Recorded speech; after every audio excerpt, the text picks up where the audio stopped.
Welcome to the sixth conversation about quality. I would like to introduce Dr. Jackie Thomson. Dr. Thomson is a transplant program director in Donald Gordon Hospital in Johannesburg and medical director in Sambas, South Africa National Blood Service. Dr. Thomson will explain us her experience in South Africa as far as quality in a transplant center and in blood bank.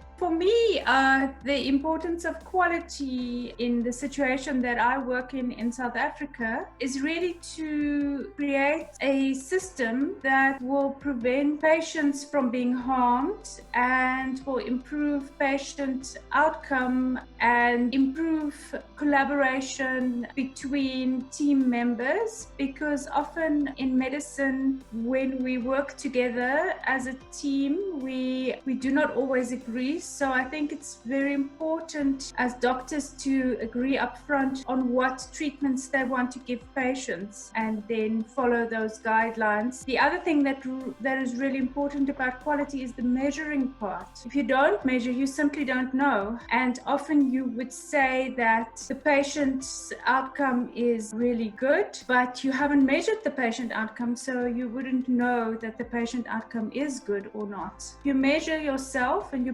benchmark yourself against what the international standard is, you can really truly find where you are, and that then leaves for continuous room for improvement. I think to guarantee quality in a hematology unit, firstly you have to ensure that you have all the different components to make a good hematology unit. And what I mean with components, you have to have the right infrastructure, you have to have the right team of doctors and nurses. You also have to establish very much a quality team that will be overseeing the clinical practice in the unit. And then once you've got the team together, it is very important to have a system where you arrange how you're going to work with each other and put in proper operating procedures to explain how the interaction between the team members will take place, and then to make sure that you are up to date with the literature and have procedures for certain treatments. And also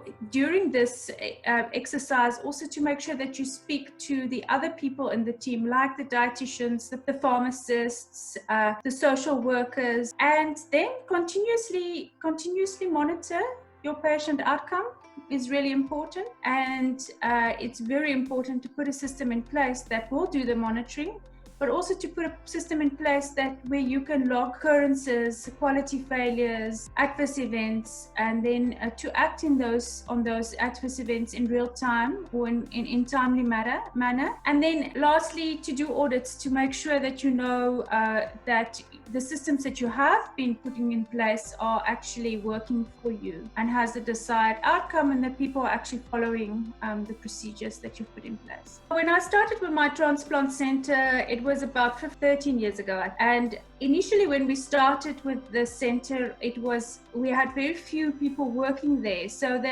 the interaction with the patients and in the team was really easy.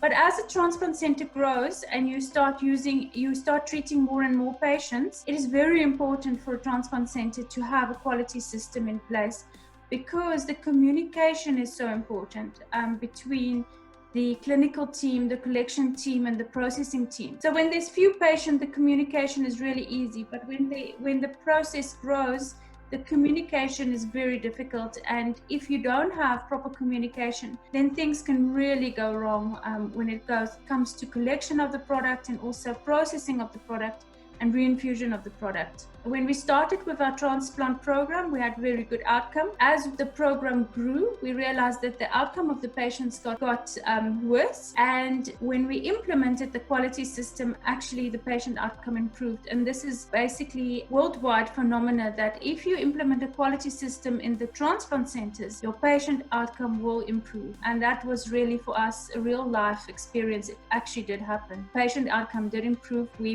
At the beginning, we were saving 4 out of 10 patients, and at the end of the quality implementation, we were saving 8 out of 10 patients. So 8 out of 10 patients were surviving beyond 1 year, and that's a massive improvement. So it's very important.